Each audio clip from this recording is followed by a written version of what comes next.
is a Deluxe Studio in the Polynesian in the Pagu Pagu building. So first of all you come in, you've got this wee bathroom. Hello. So you've got some tiki birds on the wall there. You've got a bath with an overhead shower. This bathroom is huge.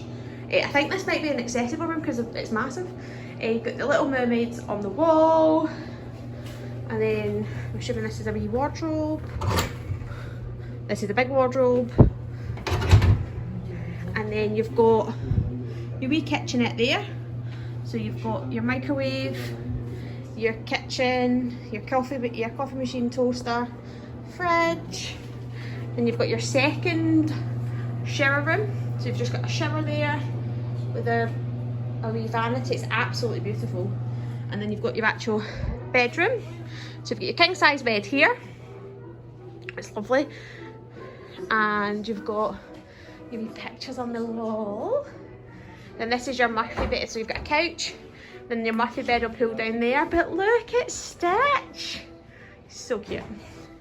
And then you've got your wee table and chairs. And obviously your wee Polynesian man.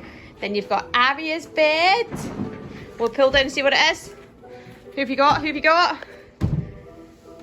Who is it? Oh, look at Lulu and Stitch having a wee sleep. Yeah. Give it a try. Give it a try. Is it good? Comfy. That's good. Obviously you have to have Disney World Today on. And then you pull down your Murphy bed. You've got some artwork in there as well. I'm very impressed with the Polynesian today.